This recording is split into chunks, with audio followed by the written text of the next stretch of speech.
La Gran Depresión, también conocida como Crisis del 29, fue una gran crisis económica mundial que se prolongó durante la década de 1930, en los años anteriores a la Segunda Guerra Mundial. Su duración depende de los países que se analicen, pero en la mayoría comenzó alrededor de 1929 y se extendió hasta finales de la década de los años 30 o principios de los 40. Fue la depresión más larga en el tiempo, de mayor profundidad y la que afectó a mayor número de países en el siglo XX. La finalización de la Primera Guerra Mundial había dejado mucha destrucción, deudas y pobrezas en muchos países del mundo. Sin embargo, algunas economías, como las de Estados Unidos y Japón, comenzaban a florecer y a tener una producción y un bienestar muy aceptable. La Gran Guerra había situado a Estados Unidos en una posición privilegiada frente al resto del mundo, convirtiéndolo en el gran proveedor de materias primas y productos alimenticios e industriales. Pero en otros países el desempleo hacía estragos sociales y la crisis que se notaba en el día a día. Estados Unidos se la considera la tierra prometida, ya que tiene una sociedad muy rica y muy fuerte. Además, tiene la mayor reserva de oro a nivel mundial. Europa presta dinero a Estados Unidos y esto tiene que ser pagado con oro o mercadería. La población, viendo todos estos acontecimientos, decide comprar las acciones empresariales de la industria porque Estados Unidos estaba económicamente bien y esto iba a generar muchos ingresos, siendo Wall Street el centro de la economía mundial. Hasta mediados de 1929, las bolsas de valor crecen un 90%. Se especula que genera mucho dinero más rápidamente y está sobrevalorado. La gente va a bancos y hace créditos y compra las bolsas, puesto que tiene muchos beneficios y se pagan con los intereses bancarios. Pero el jueves 24 de octubre de 1929, también denominado Black Thursday, se produjo el crack de la bolsa en New York, la primera caída de la bolsa, y 5 días más tarde grandes pérdidas en Wall Street en su historia, con más de 16 millones de títulos que no encuentran compradores, y esto deja en ruinas a inversionistas, a empresarios que se confiaban en estas ideas de comprar acciones empresariales. La gente ya no tiene dinero para pagar los créditos y los bancos no pueden cobrar las deudas y se denominan deudas incobrables. Por este acontecimiento, los bancos, como 600 bancos más o menos, quiebran, no pueden, ya no hay a quien cobrar dinero, las personas retiraron todo su dinero por el miedo a perderlo todo y los bancos fracasaron. Este hecho fue el comienzo de la Gran Depresión, ya que Estados Unidos estaba económicamente muy mal y los demás países que estaban con Estados Unidos también iban cayendo, no de la misma manera, pero estaban cayendo. No importaba si el país era rico o pobre, la miseria y la inseguridad estaba ahí, uno tras otro. Esto hace que las rentas nacionales, las inversiones, los ingresos fiscales también decaigan radicalmente.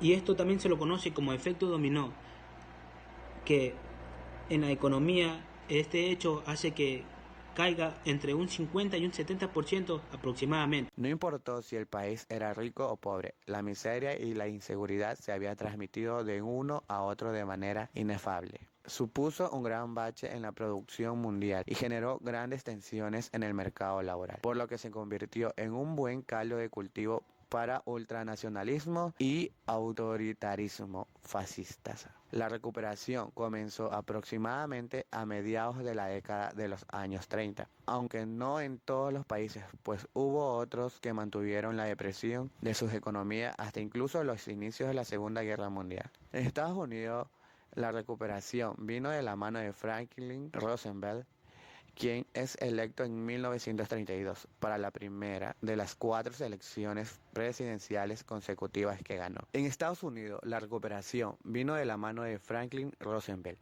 quien es electo en 1932 para la primera de las 4 elecciones presidenciales consecutivas que ganó.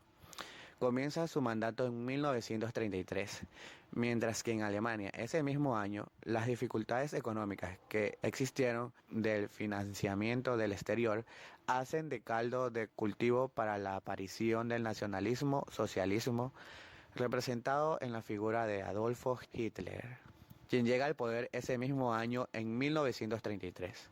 Como candidato del Partido Democrático, declaró: prometo a ustedes, prometo a mí mismo, un nuevo pacto para el pueblo estadounidense.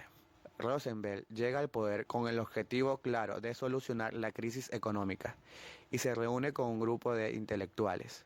Debió comenzar tratando de recomponer el sistema bancario, que estaba totalmente colapsado, pero su crisis, más que financiera, era de confianza. Es así como el recién electo presidente, que hace una cadena radial invitando a la población a depositar dinero en los bancos, pues ya no correrían ningún riesgo. La acción fue efectiva y muchos ahorristas volvieron a sus entidades bancarias a depositar su dinero. Pero, ¿a qué se refiere el New Deal? Es un conjunto de medidas económicas que fueron puestas en marcha por el presidente de los Estados Unidos, Franklin Roosevelt, entre los años 1933 y 1937, que aplicó esta medida de solución con la intención de acabar con la grave crisis económica que surgió a finales de los años 30. El plan, basado en las ideas del economista John Keynes, que aunque estaba a favor del liberalismo, proponía la intervención del Estado en determinadas situaciones.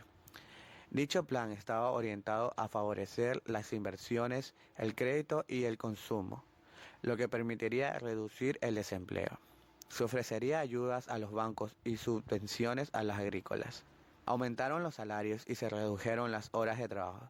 Se crearon plazas en la administración. También se diseñaron planes de asistencia sanitarias y un nuevo sistema de jubilaciones y pensiones. Entre las consecuencias se produjeron a nivel mundial por la Gran Depresión, podemos destacar el desempleo. Millones de personas perdieron sus empleos y quienes lo conservaron tuvieron que aceptar condiciones que les disminuían los beneficios de los que venían gozando e incluso les bajaron sus salarios. Pasaron de la bonanza a la pobreza en muy poco tiempo, sin distinguir de qué campo o ciudad la bonanza, de la que habían gozado. Se derrumban de la mano del desplome financiero de la bolsa y los bancos. Producto de la coyuntura económica, aumenta la mortalidad y disminuye el crecimiento demográfico debido al descenso en los matrimonios, la natalidad y además comienza una fuerte migración. Las villas marginales ven luz en aquel país y les ponen el nombre de Hoover Village, haciendo alusión al presidente que mandaba en Estados Unidos cuando ocurre el crack del 29. Herbert Hoover, la estructura social se torna desigualdad. A pesar de la quiebra de negocios y disminución del valor de los bienes, los ricos no tuvieron una baja tan espectacular como les ocurrió a la clase media y baja. El dólar se devalúa y se reduce el comercio internacional.